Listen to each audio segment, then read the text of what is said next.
Okay. The kingdom tunnel. Rain. So for Father's Day, I was trying to think of the perfect Father's Day movie. Not one of fatherhood and father-child relationships, but one that you would have been introduced to by your father, usually at a very young age. And the first one that came to my mind was A Fistful of Dollars, or really the whole trilogy, or even any Clint Eastwood movie.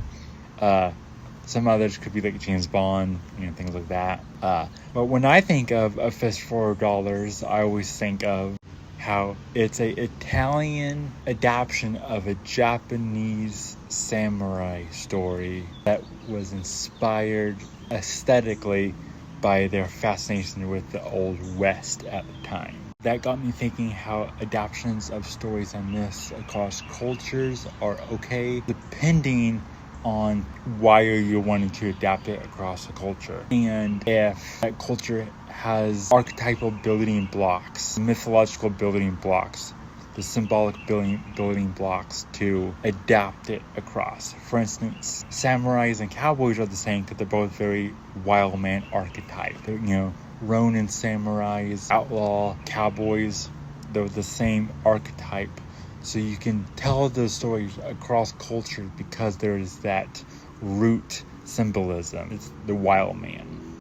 A similar example would be Disney's The Lion King, which is an African animated aesthetic story that's a retelling of Shakespeare's Hamlet, which is a Denmark Shakespearean aesthetic retelling of the Norse myth Amleth. All three adaptations, for the most part, are still trying to tell the same story, have the same lesson, and have the same archetypal symbolism in them that's close enough for the story to be intact. And there's a care to telling the story as it is. In contrast, we have Christopher Nolan's film adaptation of Homer's Odyssey and Emily Wilson's translation of Homer's Odyssey, both with no care of the story that's being told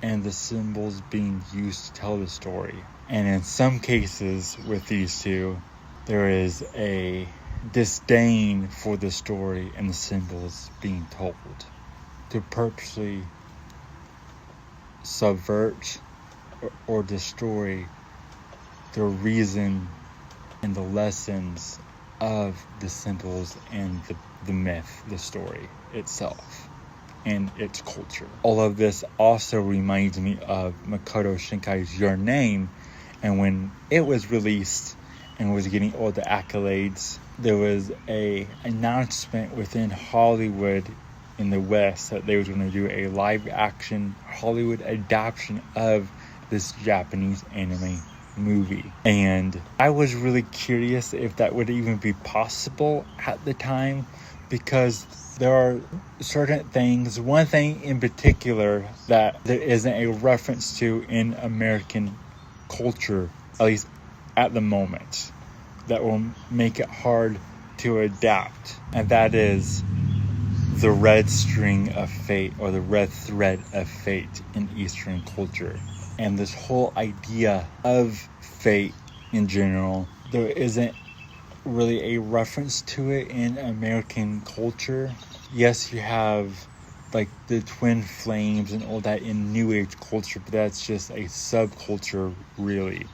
As far as the wider American mythos and American culture, there really isn't a story or a symbol we can point to that represents the idea of fate and how we look at fate, destiny, or even will. Now, of course, in Celtic traditions, we have the Norns, and in Greek mythology, we have the Moirae. Just like pretty much every culture has its own Weaver fate mythos. The live streamer Asmongold recently said Western culture is Roman law, Greek philosophy, and Christian morality.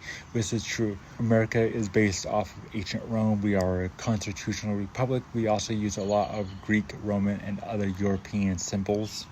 Now, America does have folk tales, tall tales like Paul Bunyan, Johnny Appleseed, and even George Washington, the bulletproof president, which all have been slowly removed or chipped away at over the years to remove the soul of America's mythological culture.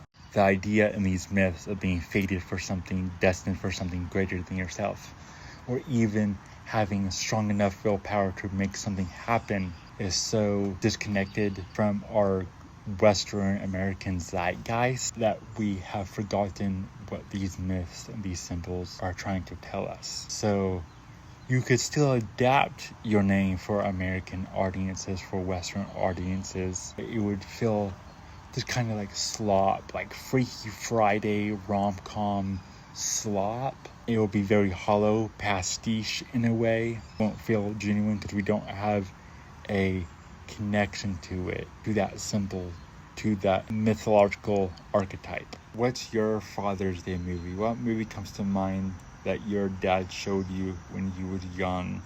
Channel K. The Kingdom Tunnel. Hooray! Channel K. The Kingdom Tunnel. Hooray!